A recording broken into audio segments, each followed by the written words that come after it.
अल्लाह रब्बुल इज्जत तीन बंदों का मुकदमा क़यामत के दिन खुद मुद्दई बन के लड़ेंगे।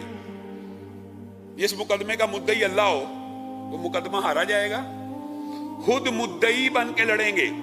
उनमें से पहला बंदा वो होगा, ये जो हदीस है इसके साथ जरा टैली करें कैसी मिलती जुलती बात है। उसके अंदर पहला बंदा वो होगा जिसने अल्लाह के नाम पर, अल्लाह के अहद पर, यानी उसको लोगों ने एतबार किया अल्लाह के लिए कि बड़ा नेक है, बड़ा मुत्तकी है, बड़ा हाजी है, बड़ा नमाजी है, बड़ा ईमानदार है। उसने अल्लाह के नाम पे लोगों को धोखा दिया।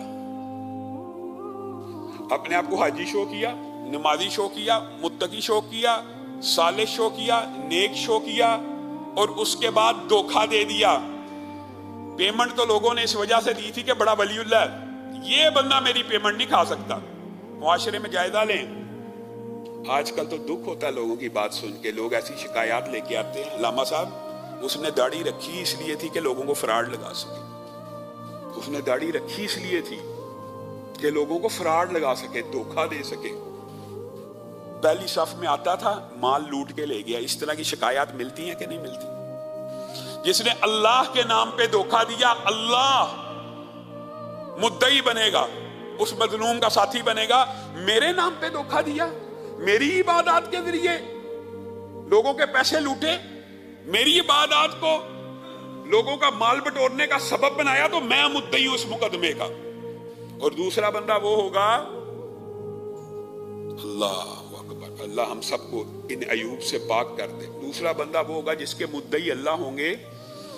ये सब ताजरों के लिए, मेरे लिए, आपके लिए, हर कारोबारी मामलात करने वाले शख्स के लिए ये हदीस बड़ी डराने वाली है। जिसने मुलाजम रखा, जिसने मजदूर रखा, जिसने उजरत पे कोई काम करवाने का इरादा किया, जिसने मिस्त्री को बुलाया, जिसने तरहान को बुलाया, जिसने लोहार को बुलाया, जिसने कोई भी छोटे से छोटा काम करने के लिए किसी को मामूर किया कि मेरा ये काम कर दे, जब काम पूरा हो गया तो काम में से नुक्स निकालने लगा, इसलिए कि इसकी मजदूरी को तलफ कर लो।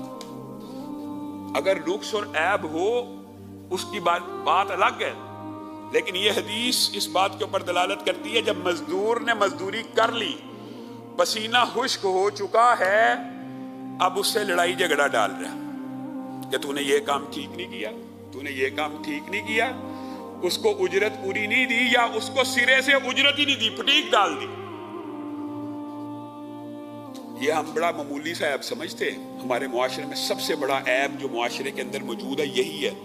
मजदूर कारखानों में काम करने वाले, फैक्ट्रियों में काम करने वाले, तजारती मराकज में काम करने वाले, भट्ठों में काम करने वाले, जहां जहां जो जिसका कारोबार है, आप सब बैठे हुए हैं, दुकानदार हैं, ताजर हैं। आप सोच लें, पांडी, कपड़े उठाने वाला, ट्रैवल करने वाला, टैक्सी चलाने वाला, उबर चलाने वाला, कोई भी जिससे आपने काम तो ले लिया, अब काम हो गया तो जानबूझ के कीड़े निकाल रहे हैं कि मैं इसकी उजरत कम कर दूं या इसको उजरत सिरे से ना दूं। रसूलुल्लाह सल्लल्लाहु अलैहि वसल्लम ने फरमाया, इस मजदूर का मुकदमा कल क़यामत के दिन अल्लाह लड़ेगा। हमारे खिलाफ अगर ये मुकदमे अल्लाह ही लड़ना शुरू हो जाएगा तो हमने कैसे बख्शिश करवानी है? और तीसरा जालिम बंदा वो है जिसने आजाद बंदे को कैद करवा दिया, आजाद बंदे को गुलाम बनवा दिया। एक आजाद बेगुनाह जा रहा है, उसके खिलाफ मुकदमा दर्ज करा दिया, जेलों में चला गया, बेगुनाह, जाती लिटिगेशन रंजिश की वजह से मुकदमे करवा दिए, बेगुनाह आजाद को फंसवा दिया। और हमारे मुआशरे में ये ऐब इदारों में बहुत ज्यादा है। पुलिस खामखा किसी बंदे को नामजद कर देती है, खामखा राह चलते बंदे को। जब कैंपेन चली हो ना भिखारियों के खिलाफ, खास तौर पे आपने देखा होगा, राह चलते लोगों को, बेचारे गरीब लोगों को पकड़ के मुकदमा में मुलव्वस, चोरी के खिलाफ चली, आजकल पतंगबाजी के खिलाफ चल रही है। ये अच्छी बात है, चलनी चाहिए इन लोगों के खिलाफ मुहिम, लेकिन उसमें भी गौर व फिक्र करना चाहिए कि हमने गुनाहगार को पकड़ना कि बेगुनाह को पकड़ना। तो रसूलुल्लाह सल्लल्लाहु अलैहि वसल्लम ने फरमाया, तीसरा बंदा जिसके मुद्दई अल्लाह बनेंगे वो आजाद बंदा होगा जिसको गुलाम बना दिया जाएगा, सिर्फ चंद टके माल बटोरने के लिए।